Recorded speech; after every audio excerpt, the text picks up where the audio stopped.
Within the system options is a section for backup and auto recover, and by default these settings aren't set up to be very helpful. The auto recover saves every 10 minutes, so you can lose 10 minutes of work just by crashing SolidWorks at the wrong moment. This also saves out to a very arbitrary folder that you're probably never going to look in. So if we are going to use this auto recover or backup, we want to set these folders to something that we're going to find. If you are using some sort of PDM system, PDM workgroup, or PDM enterprise, for example, you're typically not going to really need to use these settings, as there's going to be revision control within your PDM system that'll save any files and revisions out. So right now I'm going to create two folders on the desktop. I'll call one auto recover and I'm going to call the other one backup.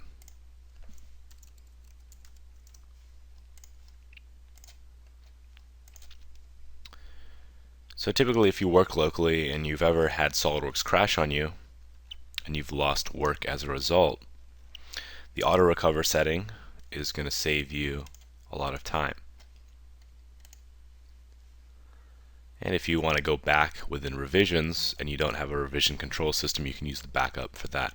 The way the auto recover works is you set the number of minutes you want it to create this auto recover file, and then it'll write a new auto recover file.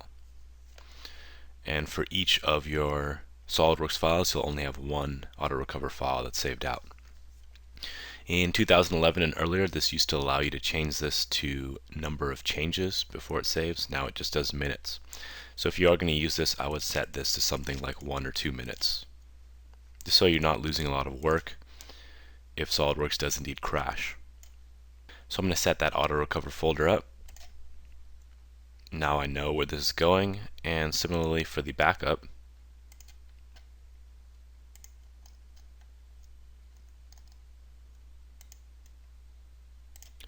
I'll find that folder and set that up.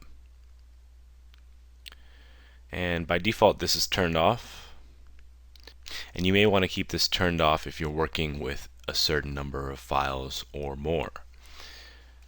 In this case we're saving out backup copies that are going to stay saved for, in this case, 7 days. You can always change this to less or more.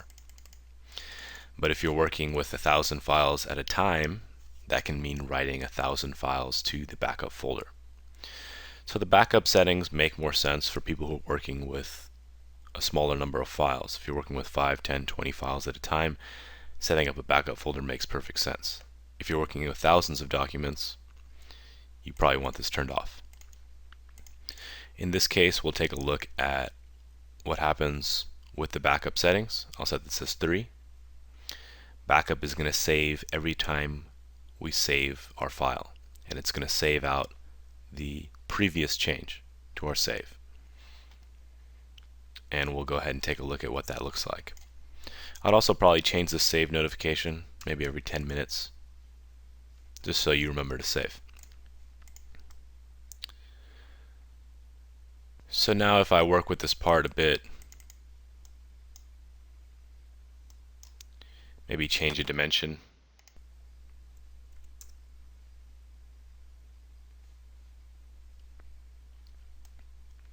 And then if I work for a little while, after a minute, this is going to save out a file to the auto recover.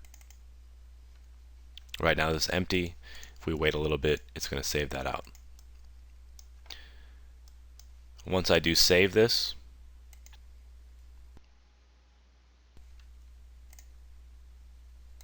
I'm going to go ahead and do a save as here, so I don't write over my initial copy.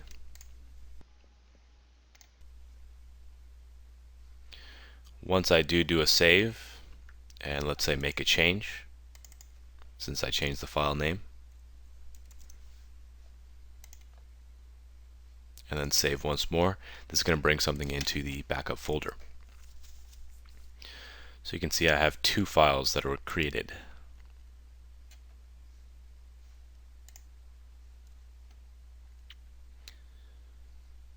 And let's say I make another change, for example the appearance.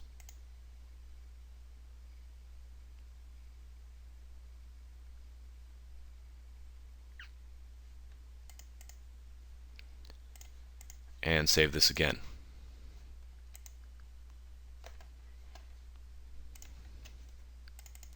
Now if I look in that folder, I have 2 backups of that backup and recover 1.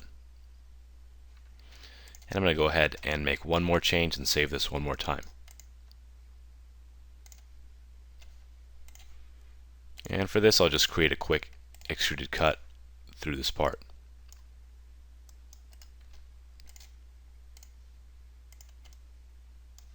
And save it once more. So now I have those 3 copies of this backup and recover 1. If I were to make another change and save again, it'll overwrite the first backup. But I can go ahead and open these 3 up.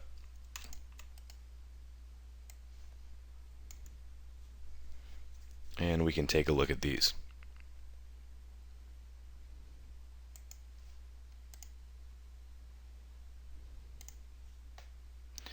So I'll go ahead and tile these horizontally. And you can see this is the point I'm at right now. When I saved earlier, this went back 1 change. Similarly, the second one is 1 change before, and the third is that initial part with that first change that we made. And like I said, if I save this out again and make a change, it's going to overwrite this and shift these numbers for the backup and recover. And whatever you set that remove backup folders older than setting to, once I get to 3 days, anything that I created today is going to get overwritten. And once again for the Autorecover, I'm not sure if we have one in the folder. We don't yet because we haven't gone 1 minute without saving the file. But if I were to wait, it'll populate a file in. And if SolidWorks crashes, you'll be able to come into that Autorecover file and open it back up. For most people, I typically recommend, if you're not using a PDM system, to turn on the Autorecover and create a folder for Autorecover.